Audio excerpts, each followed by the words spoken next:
Engineer बनना है तो ये वीडियो आपके लिए है। आजकल काफी स्टूडेंट्स सिविल इंजीनियरिंग करते हैं, लेकिन कॉलेज खत्म होने के बाद भी एक सिंपल हाउस प्लान बनाने में कॉन्फिडेंट नहीं होते। ये काफी एम्बैरेसिंग है और इसका रीजन है प्रैक्टिकल नॉलेज की कमी।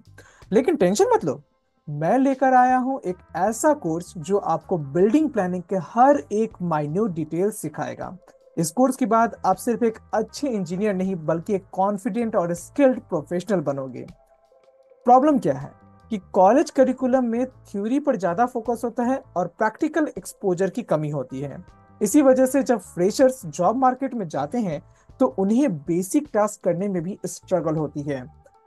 अब सॉल्यूशन, तो सॉल्यूशन मैं लेके आया हूं ना। मेरे कोर्स में मिलेगा आपको पहला, बिल्डिंग प्लानिंग के practical steps. Second, real life examples और case studies. Third, tools and techniques जो एक प्रोफेशनल आर्किटेक्ट और इंजीनियर यूज करते हैं। फोर्थ, लीगल और डिजाइन एस्पेक्ट्स का डिटेल्ड नॉलेज। तो अगर आप एक कॉन्फिडेंट और सक्सेसफुल इंजीनियर बनना चाहते हो तो मेरे कोर्स के लिए एनरोल कीजिए। यहाँ आप सिर्फ स्किल्स नहीं बल्कि एक नई सोच और अप्रोच सीखोगे। कोर्स की डिटेल्स मैं बता देता हूं ना। तो उसके लिए सबसे पहले चलते हैं हम लोग अपने गूगल पे। तो गूगल से बोलते हैं कि सिविल राजा कहाँ है। तो सिविल राजा सर्च कर लेना है, वेबसाइट ओपन होके आ जाएगी सिविल राजा होम के नाम से। तो यहाँ पे हम लोग सिविल राजा होम पे चले जाएंगे। ओके, अब यहाँ पे जैसे ही आप स्क्रॉल करेंगे तो आपको दिखेगा सिविल इंजीनियरिंग। उस पर क्लिक कर लेना है और उसमें आ जाता है हमारा सॉफ्टवेयर ट्रेनिंग। तो सॉफ्टवेयर ट्रेनिंग में जैसे ही आप जाओगे वहां पे आपको देखने को मिलेगा बहुत सारे वीडियो कोर्सेज। तो इन सारे कोर्सेज में से आपको चुनना है कौन सा, residential building planning using AutoCAD. तो यहाँ पे आपको सीखने को क्या क्या मिलेगा। तो पहले इंट्रोडक्शन क्लास में आपको हर चीज बता दी जाएगी जो आपके इस कोर्स में कवर होने वाली है, लेकिन फिलहाल के लिए मैं आपको थोड़ा थोड़ा बता देता हूँ। तो पहले हम लोग सीखेंगे क्लाइंट डीलिंग, यानी कि अगर आपके पास क्लाइंट आता है तो आपको उससे क्या क्या रिक्वायरमेंट लेनी है जो कि आपको बिल्डिंग प्लानिंग करने के टाइम में ध्यान में रखनी होगी। तो ये हो जाता है हमारा क्लाइंट डीलिंग का पोर्शन।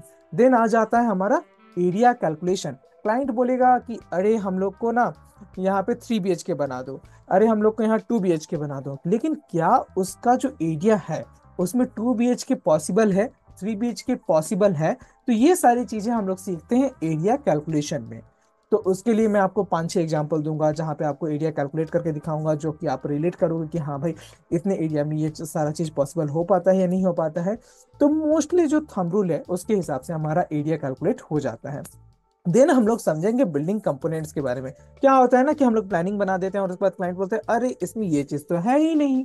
तो जब नया नया इंजीनियर होता है तो वो क्या करता है, कभी टॉयलेट मिस कर जाएगा, कभी किचन मिस कर जाएगा, कभी हॉल मिस कर जाएगा, कभी रूम में से, रूम तो बेसिकली नहीं मिस करता है कोई, लेकिन पूजा रूम मिस कर जाएगा। तो क्लाइंट की रिक्वायरमेंट के हिसाब से हमें बिल्डिंग के कंपोनेंट का आइडिया होना चाहिए कि क्लाइंट अपने बिल्डिंग में क्या क्या कंपोनेंट चाहता है।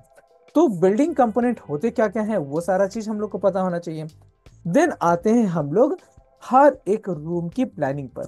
तो जैसे कि आपको अगर मान लो कि कहा जाए कि इसमें एक बेडरूम बनाना है, तो आपको कैसे पता चलेगा कि 10x10 का बेडरूम काफी है या नहीं, या फिर 10x14 का बनाना है, या 12x14 का बनाना है, या 12x16 चाहिए, या 9x9 का बेडरूम काफी होगा। तो कैसे पता चलेगा।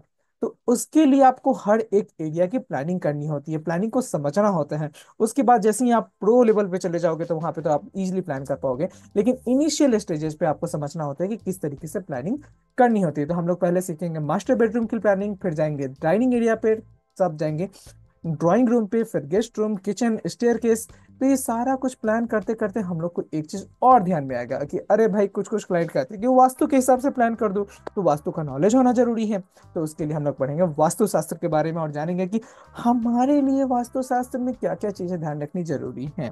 वैसे वास्तु एक बहुत वास्ट कोर्स है, तो उतना कुछ हम लोग को जानने की जरूरत नहीं है। हम लोग को अपना like civil engineers point of view से जो जानना है वो सारा कुछ यहाँ पे हम लोग कवर करने वाले हैं। देन आ जाते हैं कि रूम का तो समझ में आ गया कि ये साइज होना चाहिए, किचन का ये साइज होना चाहिए।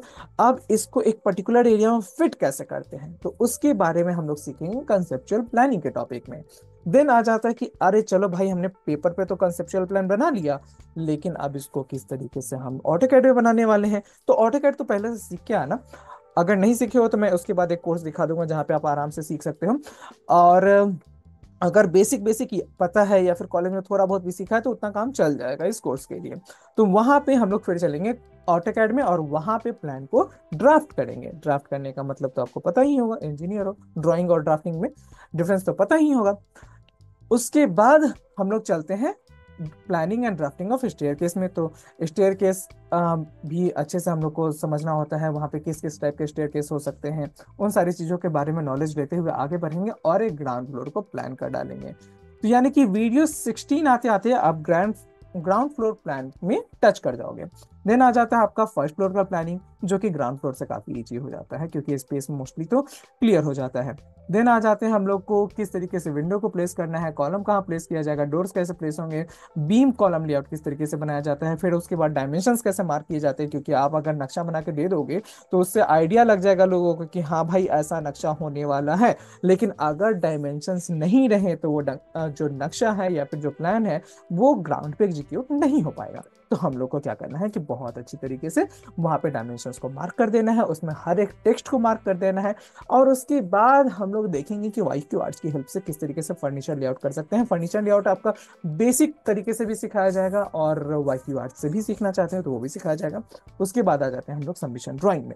तो सबमिशन ड्राइंग जो होता है वो मोस्टली लोगों को जरूरत नहीं होती है, लेकिन जिन लोगों को लोन पास कराना होता है उन लोगों को सबमिशन ड्राइंग बनवाना पड़ता है। तो इतना कुछ करने के बाद आप इजीली सबमिशन ड्राइंग बना सकते हो। आपको बस ये पता होना चाहिए कि सबमिशन ड्राइंग में चीजें क्या क्या होती हैं, और उसके लिए हर एक चीज का यहाँ पे सैंपल भी दिया गया है। आप देखोगे कि इस पे जैसे ही आप क्लिक करोगे तो वहां पे आपको एक पीडीएफ खुल के आ जाता है। जैसे यहाँ पे सबमिशन ड्राइंग है तो इसका पीडीएफ खुल के आ गया है। अब आप सबमिशन ड्राइंग को आराम से स्टडी कर लीजिए, इससे आइडिया ले लीजिए कि क्या क्या चीजें सबमिशन ड्राइंग में होती हैं, और उसके हिसाब से अपने क्लाइंट को सेटिस्फाई कर दीजिए, उसकी नीड्स को कंप्लीट कर दीजिए। Got it? तो ये जो तरीका है, और इसके बाद भी अगर कहीं कोई डाउट रह गया तो फिर मैं तो हूं ही, मेरा व्हाट्सएप नंबर है ही, जो कि है 8433248864। तो इस नंबर पे आप मुझे व्हाट्सएप करके आप मेरी कंसल्टेशन ले सकते हो, आप मेरी हेल्प ले सकते हो, आप मुझे जो प्लान बनाए हो वो दिखा सकते हो। व्हाट्सएप का आप बोलोगे तो आपको ग्रुप में भी ऐड कर दिया जाएगा, जहाँ पे बाकी लोग भी क्वेश्चन पूछते हैं तो आपके क्वेश्चंस भी रहेंगे।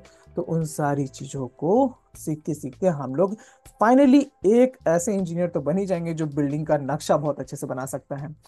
और इसके बाद अगर आप कुछ सीखना चाहते हो जैसे कि स्ट्रक्चरल ड्राइंग, स्ट्रक्चरल डिजाइन, अलग अलग सॉफ्टवेयर से जैसे कि स्टार प्रो हो गया, टेक्ला स्ट्रक्चर डिजाइनर हो गया, तो वो सारी चीजें भी सीखेंगे, लेकिन उस सारी चीजों के बारे में बाद में बात करेंगे। अगर आपको ऑटोकैड नहीं आता है तो यहाँ पे आपके पास प्रोफेशनल ड्राफ्टिंग इन ऑटोकैड करके एक कोर्स है, आप इसको भी ज्वाइन कर सकते हो। इसमें आपको AutoCAD basic to pro level जो भी आपको civil engineers point of view से चाहिए वो सारा कुछ यहाँ पे सिखाया गया है। ओके, तो मिलते हैं नेक्स्ट वीडियो में। और अभी आप लेट मत करो, अगर आपको बिल्डिंग प्लानिंग सीखनी है तो तुरंत जाके इस कोर्स को ज्वाइन कर लो।